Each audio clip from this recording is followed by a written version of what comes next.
If I told you that TCU won a game over a top 25 team without Josh Hoover playing his best game, would you believe me? You would if you watched TCU versus Houston. Oh, yeah, it's Locked On Horned Frogs. Play my music.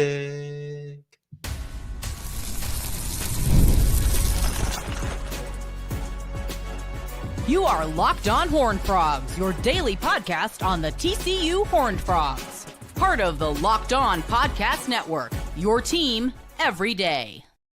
What's going on, family? I am Darian Gray, a.k.a. the Mouth of the South, host of your favorite daily one-stop shop for everything TCU athletics, Monday through Friday, and sometimes on Saturday twice, but you know it better as the Locked On Horned Frogs podcast. Thank you for making the Locked On Podcast Network the number one sports podcast network in the country. TCU has done it. TCU has pulled off an upset over top 25 ranked Houston. I didn't see it coming. I don't think most of you saw it coming, but are we happy about how it came about? I think that's a huge question to ask, but I will say the stance should be an upset is an upset. They say a win is a win.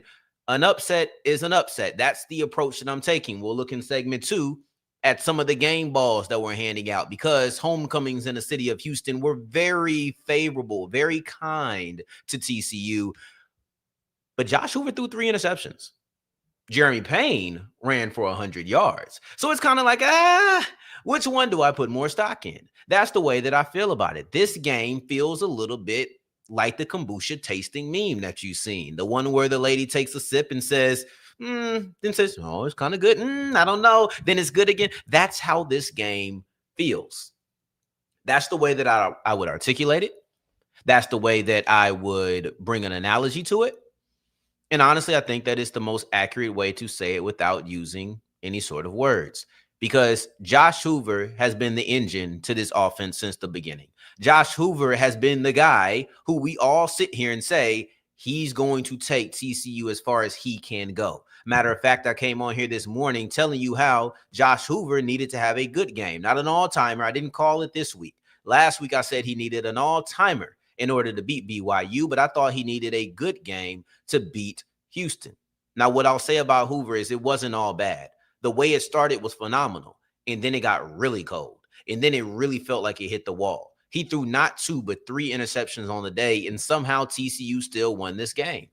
That's because the defense stood up. The defense did their part. I'm not going to really hone in on the negativity. I'm not going to hone in on the things that he did wrong because, like I said, an upset is an upset. I thought that this was a really good game by the defense. The defense needed a bounce back. I was fearful that Amari Thomas was someone who could make that not quite be what it wanted, not what we wanted it to, or excuse me, I was afraid that Amari Thomas could be a player who denied TCU's ability to have a bounce back performance, but that's not how it happened. I thought that defensively you had stars like Kaleb Elarms-Orr, Jordan Lester. I thought that Devin Deal had a couple of plays in which he made an impact. This was a strong performance by a team on the defensive side of the ball who really needed a strong performance. I'm not going to say championing them, but I have been very high on what TCU could be as a defense. This is a great example of it. Did they allow some things to happen? Yes, but they bowled up in the red zone, and it's the difference maker in the game. At the end of the day, what TCU's defense did in the red zone, not just once, but 3 different times, is the difference maker between 17 points to 14 points. It's the difference between TCU scores to Houston score. It's the difference between winning and losing. And I don't know what happens if you lose this game. I think things start getting really turned up as far as conversations go. But the defense's ability to force a turnover on downs, and then 2 field goals that ended up missing. That is, what is it? Time to reveal where the game was won or lost. It's the turning point. It's not one. It's the turning points. It's the forcing a turnover on downs when you're in scoring position. They get aggressive. They want to go for it instead of just taking the points. All right, cool. TCU's a bow up, and they'll go ahead and knock that down. You talk about a missed field goal. I thought Eddie Sanchez's lack of accuracy in this game was easily the most shocking development. So, Ethan Sanchez. Ethan Sanchez came into this game, this is the Houston kicker, averaging 86.9%. Houston's kicker, y'all hearing me? The guy who missed the final kick, the one that gave TCU the win, Ethan Sanchez had made 86.9% of his kicks. That means he was making nearly 9 out of 10 attempts. He had never missed a kick under 40 yards. He had made a kick between 48, and then he also made another one at 52. His leg was too short for the 49-yard field goal he attempted today. He missed a 38-yard field goal. Sometimes you just have to look and say things were in TCU's favor. There are a lot of reasons in which I feel like the Frogs shouldn't have won this game. There's a lot of reasons on why I feel like TCU should have not only lost, but probably lost by a touchdown, maybe 10 points, because you had some mistakes. You had opportunities presented to you that you didn't accomplish or that you didn't capitalize on. You had leads that you just squandered. You had turnovers by your best star. There are a lot of reasons why this shouldn't have gone well, but the defense continuously provided you with opportunities, right? So you get down in the end zone, you have an interception. That's one thing, because it wasn't a turnover downs. I forgot he actually caught the interception. And that's something I think should actually be discussed. It didn't end up meaning anything in the long run. But the fact that TCU caught that interception in the end zone as opposed to knocking it down when everybody knew they were going to the tight end. Everybody knew that Houston was going to their tight end. You had like 2, maybe 3 players on them. You caught that pass. You caught that interception.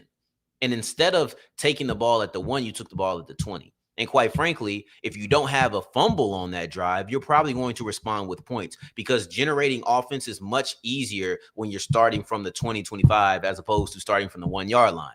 It's much easier when you feel like you don't have to worry about, okay, we have to get 2-3 yards. We have to get 2-3 yards. If you don't get on first down, you got to try to get it on second. If you don't get it on second, enough on second, you got to be extremely cautious on third. And now you maybe give the ball right back to Houston with decent field position, but you're at the 20-yard line and you have a much better shot at getting points, and you should have got points. But that's what I mean when I say you squandered opportunities. The offense left a lot to be desired. I really genuinely feel like that's the case. And we're going to get more into that on Monday probably. I think Monday will be Hoover specific. I think we'll probably get into either Monday or Wednesday. Remember, we're going to do a 3-day episode, 3-episode week. I don't know. We're going to do 3 episodes next week. That's the point. But yeah, shout out to volleyball, basketball, shout out to soccer, right? Soccer is moving forward. They have another game on Monday. They're currently in the tournament, and they just knocked off a team that was previously undefeated. So I said that because of this comment right here. Shout out to volleyball, shout out basketball, shout out soccer. But an upset is an upset. I think there's reason to be optimistic. There is. Jeremy Payne ran for 100 yards. Did you know? Hey, extra, read all about it. Breaking news. Did you know that TCU could run the football? I got a better question for you. Did you know that TCU could run the football when Kavorian Barnes wasn't around? I got a better question for you. Did you know that TCU could win a game when Josh Hoover didn't play his best? I got a better question for you. Did you know that TCU could win a game when Josh Hoover throws 2 interceptions because they hadn't done it up to this point? Maybe he has to go from 2 to 3, and that's the magic number. Maybe 2 is what it is. You have 2 interceptions from Hoover, losing the game. You have 3 interceptions from Hoover. Technically, it's not 2. It's more. That's the magic number. Did you know that? I didn't know half of it. I'll tell you that. I didn't know half of it, but I found out today. I found out this evening as TCU went down to Third Ward. They went down to Houston, Texas. They went on what I thought was not really a hostile environment. I thought it was more of a neutral site, and they beat a top 25 team. And though things didn't look the way we wanted, though it probably wasn't as encouraging as you desired, I still feel like there's value in an upset. I still feel like that offensive line played better than I had seen them pretty much all year. The way they were run blocking was amazing, and it was consistent. The defense did things. You had studs who you didn't expect to step in and steal shows, but they did. His name is Jordan Lester. Jordan Lester stepped in for Bud Clark, and we're going to break down why he is one of 4 players to get a game ball out of me today as we continue with Locked On Horned Frogs.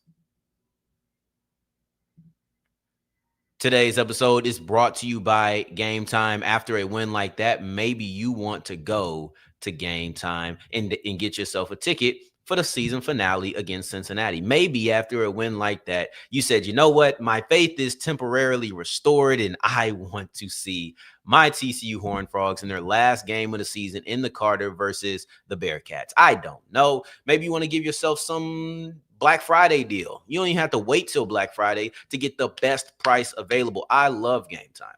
Game Time is like Black Friday, Sunday, Saturday, Monday, Tuesday. It's any day you want to. Everything is low prices. Everything. You can get good seats at great prices. So go ahead and go to Game Time. Download it. If you don't want to go to that game, then go to a Mavericks game. Go to a TCU women's basketball game or men's basketball game. Whatever it is, go to Game Time. And if you're new, use the code LOCKEDONCollege to get $20 off your first purchase. Today's episode is also brought to you by FanDuel. I think it's safe to say that TCU covered the spread. 1.5-point underdogs. They ended up winning by 3. This was a standout performance, a standout win, I should say. It wasn't a standout performance, but it was a standout win, and it's one you could have made a little bit of extra money on if you thought it was a toss-up. If not, next week always exists. If not, the Mavericks, the Cowboys, whatever it is, there's games on right now that you could take advantage of. Just because you've started late, maybe you want to go look at the Pitt Georgia Tech game. That's on right now. Go see who's the hot hand. You can make some money on that. And you don't have to wait just because the game has already started. So go ahead and go to FanDuel. Go to FanDuel and use the code, and put down a $5 bet. You get $300 back in bonus bets if your first $5 bet wins. As we continue rolling on today's episode of Locked On Horned Frogs, I appreciate you for making this your first listen of the day all day, because we ain't just here right now. We were here earlier as well. So first and second listens of the day. Thank you. I really do appreciate it. One thing I forgot to mention is that another reason to praise the defense is the fact that TCU held Houston to their second least amount of points this season. Only Texas Tech, which I think we all believe is the best team in the Big 12, has held the Cougars under 14 points. So that's something to really take a look at. I think Pitt 28-0. I don't know if that impacts the Big 12, to be honest. I don't know if that impacts the Big 12. Shout out Urban. You are Urban Gladiator. You really give me some updates. But Pitt being 28-0, I don't know if that really impacts the Big 12 in a way. I really don't. I think the ACC guy was going to get above BYU anyway. But this is TCU. This is TCU. I got some game balls. I'm going to start off with Jeremy Payne, because Jeremy Payne came in and had the best game of the season. He just did. And he had 103 yards. Let me make sure I got that number exact. He had 103 yards on 18 rushing attempts, averaging 5.7 yards per carry. This is a player who, you go through the last 2 games combined, he had 55 against BYU. He had 71 versus Iowa State. So you've seen a little bit of a pickup, because before that, 15, 2, 20, 53 versus SMU when Kavorian Barnes didn't play, by the way, 29, 28. So it was kind of spotty. But what Jeremy Payne did today was show, hey, we just need holes. That's all we need. And I've said it forever. I think Payne, Battle, Barnes, they're all talented running backs. They just need holes. So let's give the game ball to the TCU offensive line as well. Because what they did, I want to go see what their pass protection was like, see how much that Hoover was under pressure, how long it took for him to get under pressure on average. I'm going to get into all of that probably on Monday. Mind you, 3 episodes next week. So Monday is going to be pretty stacked. I don't know if we're going to go on with Sarah on Monday, or if we're going to go on with just me. Probably just me, to be honest. It'll probably just be me, and then Sarah come up on Wednesday. And then we'll have our crossover on Friday. But Payne, 23 ranked team in the country, a team that defends the run pretty well, right? Like, I think they were third between 3 to 5 when I broke it down earlier this week. They were one of the better defensive teams in the Big 12. You ran for 100 yards on them. That was, in my opinion, crucial. You seen Denman come in and get tough yardage. It's not always just breakaway. Tough yards. Tough yards are what you need at times. And I was excited to see somebody get tough yards, because I look at that as Barnes' job.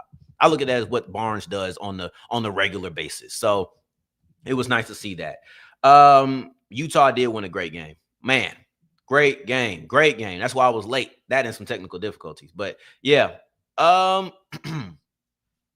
Got to give it to Jordan Lester. Because if I'm Houston and I know I have Amari Thomas and I can see a team that has no Bud Clark, I'm trying to find his replacement and test him. And Jordan Lester passed the test.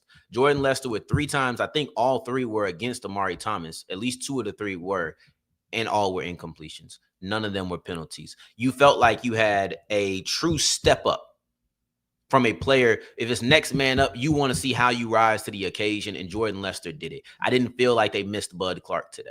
I just didn't. So kudos to him. Kudos to Jordan Lester. That was a big time game by him, a young guy.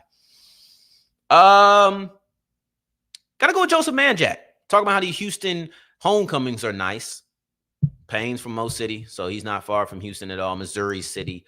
Hightower High School. So this was kind of a homecoming for him. Joseph Manjack, he went to Houston for 3 seasons. He played for the Cougs, and he comes back. He has 9 catches for 95 yards. I think that's his most since – that might be his most since the second, third game of the season, to be honest. Let me make sure. Because he had 114 versus SMU. Yeah, and he hasn't had really close to that. He had 83 versus Arizona State. But this is a big-time game, and this is someone who I think has had a up-and-down season for, especially in that latter part. So to see Manjack have 9 for 95, which is the most catches he's had this year. He had 95 yards with the second most receiving yards. He should have had a touchdown earlier in the game, but that's okay. You still had 9 for 95, so it's all good. But this was – and then lastly, Kaleb Elarms-Orr is just a stud. Kaleb Elarms-Orr is Kaleb Elarms-Orr. At some point, it gets to the point where why are we even talking about it? I think I read he had double-digit tackles in the first half.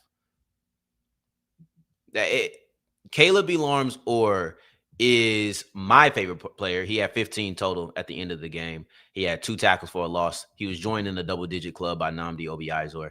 But Kaleb Elarms-Orr consistently flies around. His tackle on Connor Wegman on the 3rd down that forced a 4th and short was a great example of balance, a great example of speed, vision, because he was probably about 5-7 yards, no, probably 7 yards behind the line of scrimmage as far as just dropping back in his zone when Wegman decided to sprint out and start scrambling. And what you saw was Elarms-Orr chase him down, get a good angle. And typically when people are coming inside out, it's easy to just kind of juke in and you'll use their momentum against them. But Kaleb Elarms-Orr patted his feet. He got down, got under control, and brought down Wegman for a gain of what I think maybe half to 1 yard. Big time performance. It ended up forcing the 4th down. This was great. This was great. Zoom Play 3201 says Kaleb Elarms-Orr is a stud. I hope he returns for another season. I also like that they gave guy his thanks and praises for the win. 100%. All right. Like I think at the end of the day, who Kaleb Elarms-Orr is to TCU's defense is I think he's the spark plug. I think that he is the front 7 guy that leads the charge. He is the leader and the spark plug for this defense, even though we've seen other players like Jamel Johnson be thrown in the mix for best safeties in the country, best defensive backs in the country. I look at Bud Clark as a guy who everybody talks about. Kaleb Elarms-Orr to me is the engine of this defense. We'll be back on Monday. Probably going to talk a lot about Hoover. Probably going to do some PFF stuff, trying to figure out how we're going to adjust the schedule. You know, we have a lot of days that we do things specifically on, but probably do some switching up the schedule this week since we're only going 3 episodes. Enjoy your Thanksgiving. If you have kids, enjoy your Thanksgiving break or enjoy their Thanksgiving break. In the meantime, in between time, until the next time that we hear each other, family, take care. Stay blessed. Peace.